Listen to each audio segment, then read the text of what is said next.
नमस्कार। क्रोध एक ऐसी चीज है जो इंसान के सोचने की शक्ति खत्म कर देती है। कई किस्सों में, ग्रंथों में यह कहा गया है कि क्रोध में इंसान गलत काम कर लेता है। इसीलिए क्रोध और घृणा को त्याग देना चाहिए। इसी पे मैं आपको गौतम बुद्ध का एक किस्सा सुनाता हूं। एक दिन गौतम बुद्ध वन में घूम रहे थे। तभी एक राक्षसी प्रकट हुई जिसके हाथ में एक भयंकर सी तलवार थी। उसने कहा, हे गौतम, तुम्हारे प्रेम को मेरे क्रोध और घृणा के आगे नतमस्तक होना ही पड़ा।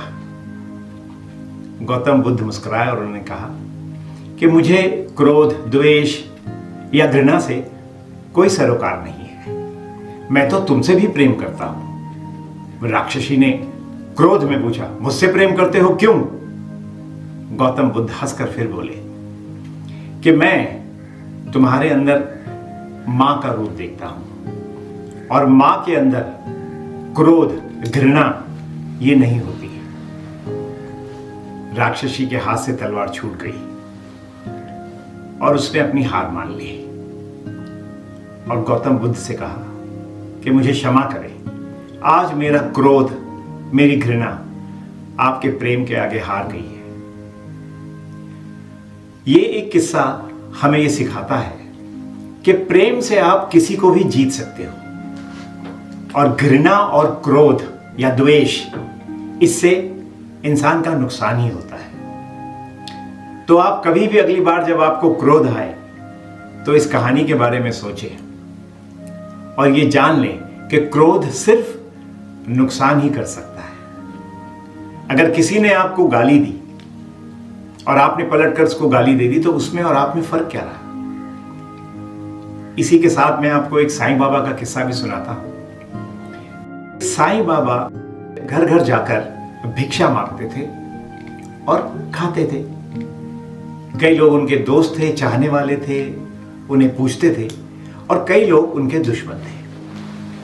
एक ऐसे ही व्यक्ति के घर में जब साईं बाबा गए तो उसने साईं बाबा को फटकारा और बहुत सारी गालियां दी।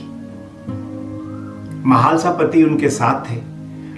उन्होंने साईं बाबा से पूछा कि बाबा, आपको इस इंसान ने इतनी गालियां दी, इतने अपशब्द कहे, आपने कुछ नहीं कहा?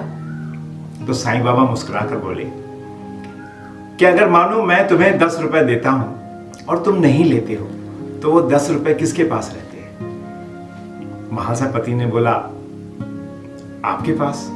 बोले, इसी तरह इसने इतनी गालियां दी, मैंने तो एक भी नहीं ली, मैंने उसका कोई उत्तर ही नहीं दिया, तो वो गालियां किसके पास रही? उसी के पास। इसका मतलब ये है कि अगर सामने वाला क्रोध में ऐसी चीजों का, ऐसे शब्दों का उपयोग करे जो सही नहीं है तो उसे छोड़ देना चाहिए। समझ लेना चाहिए कि ये मूर्ख है, इसे पता नहीं है क्या कर रहा है। मुझे उम्मीद है कि ये कहानी सुनकर आपको जरूर कुछ समझ आया होगा। नमस्कार।